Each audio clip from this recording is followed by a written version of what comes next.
नमस्कार तुम्हा सर्वांना श्रेया रेसिपीमध्ये तुमचे स्वागत आहे। आज मी एकदम झटपट होणारी रेसिपी बनवणार आहे आणि एकदम सोपी आणि साधी आहे। कुणालाही जमेल अशी रेसिपी आहे। जेव्हाही तुमच्या तोंडाला चव वगैरे नसेल तेव्हाही बटाट्याची रेसिपी नक्की ट्राय करा। व्हिडिओ शेवटपर्यंत नक्की बघा, तेव्हाच रेसिपी कळेल। आणि अशा चविष्ट भन्नाट रेसिपीसाठी श्रेया यूट्यूब चॅनलला सबस्क्राईब करा। इथे मी 3 बटाटे चे साल काढून घेतलेले आहे।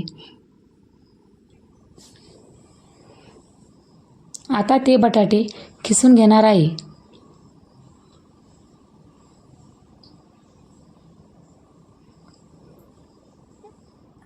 बटाटे पण खिसून झालेले आहे। आता ते एका पातेल्यामध्ये त्याचा खिस स्वच्छ धुवून घेणार आहे।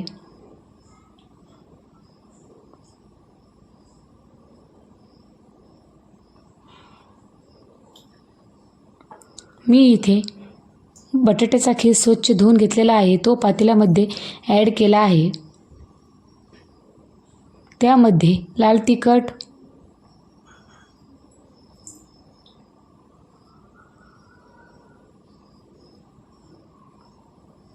चवीनुसार मीठ,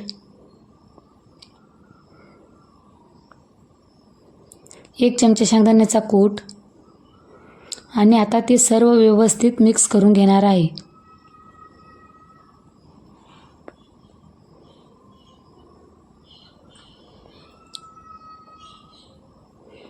इथे ते सर्व व्यवस्थित मिक्स झालेलं आहे। आता इथे मी तवा गरम करायला ठेवलेला आहे। तवा पण गरम झाला आहे। आता इथे पळीने तेल तव्यावर लावून घेणार आहे। त्यावरती ते खिसलेला बटाट्याचं बेटर व्यवस्थित सेट करून घेणार आहे। सेट करून झाला आहे। त्यावरती 2 मिनिट मी प्लेट झाकून ठेवणार आहे।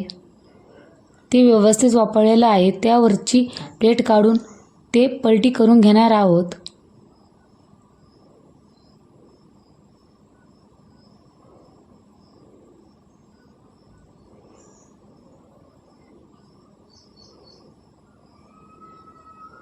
मी ते पलटी पण करून घेतलेला आहे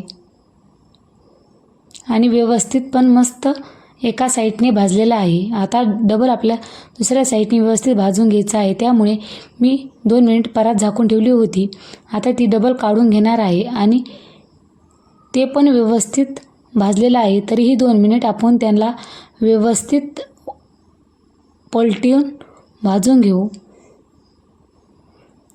त्यामुळे सारखं पलटून भाजून घेतल्याने क्रिस्पी तयार होतात।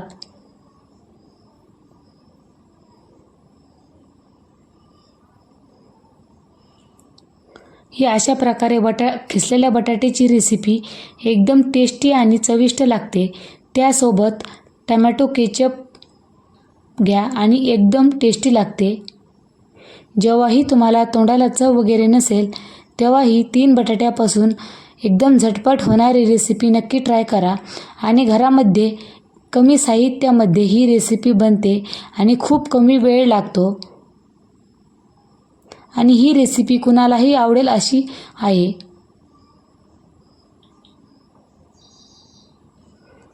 अशा प्रकारे ही रेसिपी नक्की ट्राय करा आणि अशा चविष्ट आणि भन्नाट रेसिपीसाठी श्रेया यूट्यूब चॅनलला सबस्क्राईब करा।